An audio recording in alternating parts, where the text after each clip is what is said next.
Hey everybody, welcome. I'm Dr. Perkins, a board certified OBGYN, and today we're talking about how often should you have sex when you're trying to conceive.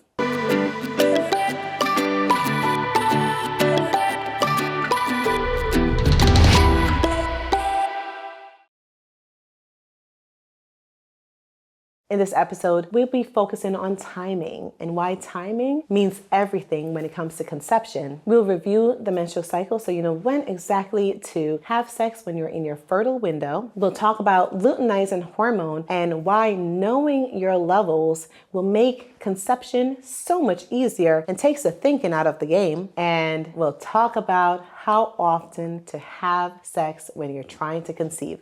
Listen, we know when you're trying to conceive, everything becomes so stressful. We worry about when to have sex, how often to have sex, what not to do when you have sex. Should we stay upside down? Should we stay laying down? Can we go pee? I mean, there's so many things that go through your mind when you specifically try to conceive, and it makes it stressful on all parties involved. And so the goal of this video today is to help to alleviate that by just giving a little bit of information that will assist in the process. So timing is very important. And we're going to talk about timing in 3 different categories today. First, let's talk about age. We know the biological clock in a female is always ticking. Everyone's concerned about it. But that biological clock also kind of sort of works for men as well. What do I mean? Eggs can become old, and so sperm can also diminish quality over time as well. And so men are actually not really 100% in the clear. But what we do know is that it is very true that for females greater than the age of 35 years old, the quality of the egg that you produce really drastically decreases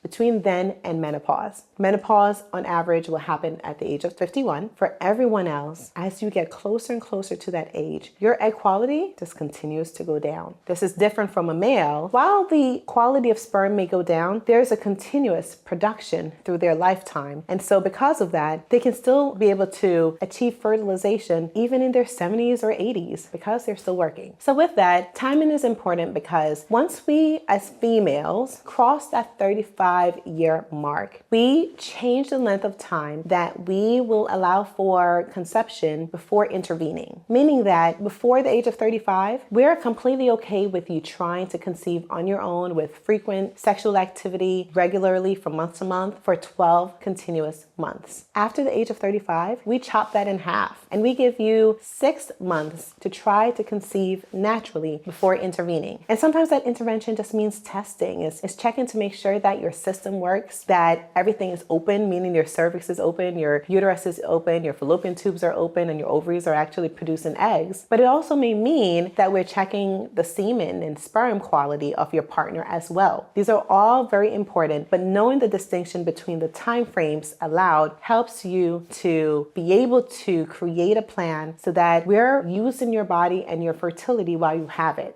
If you're enjoying our conversation and would like to participate in this, you can go ahead and please drop a comment below. And of course, if there's someone in your life that you're just like, hey, I know someone who's trying to conceive and they may learn from this, please share and encourage them to subscribe to our channel and discuss things just like this right here.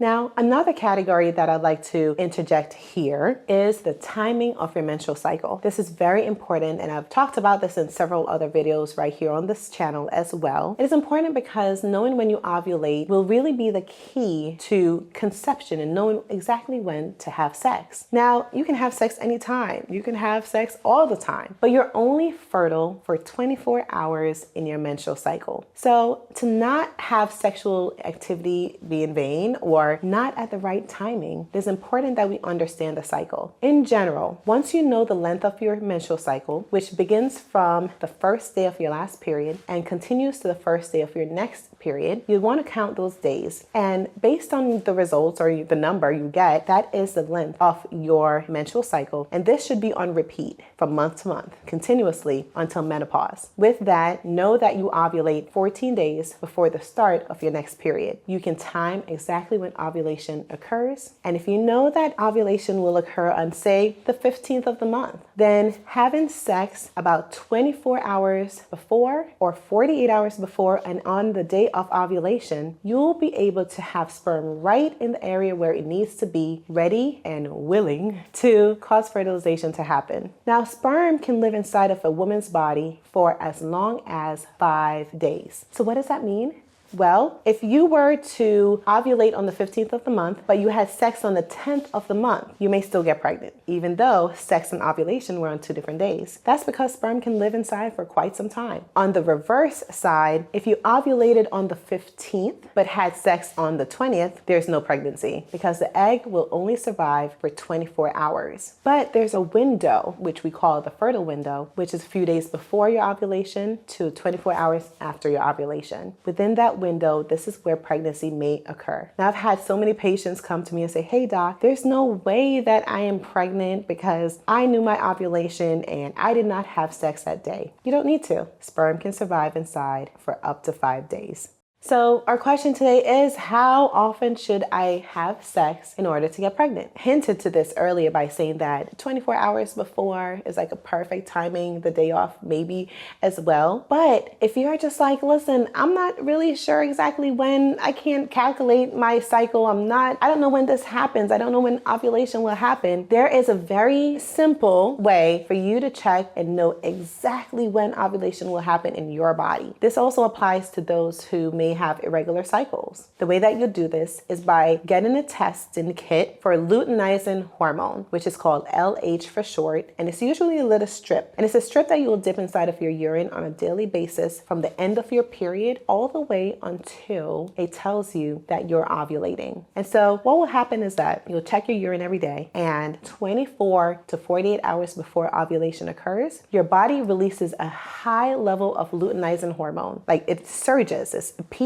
It's a very, very strong level of it. And the strip will tell you when that level is high. Luteinizing hormone helps and tells your ovaries to release that egg. That egg will not be released until luteinizing hormone sends that message to the ovaries. And the strip will tell you exactly when it happens. That strip will be positive 24 to 48 hours before ovulation. It doesn't get any easier than this. So once you get that positive ovulation, this is when you want to target your sexual activity so that right around that time, maybe even a day after you get the positive, that would be optimal to have sex because sperm will be ready, sperm will be in your system, you're not stressing out, your partner isn't stressing out because they can stress also. If we're constantly saying, hey, we need to have sex now, we need to have sex today, and it can be a little bit stressful on him as well. And so once you can target exactly how often to have sex and when, it becomes easy and the process works really, really well. So if you're considering getting pregnant and you'd like to know, but you're confused and you're not sure exactly when that 14th day before your period would happen and fall, go ahead and buy yourself some LH strips. You can get this at any pharmacy. You can get this on Amazon, and let the strips do the work for you. And then you plan with your partner exactly when to time sexual intercourse. And literally, it just takes one moment, one sexual act to be able to have everything primed and ready for fertilization to happen.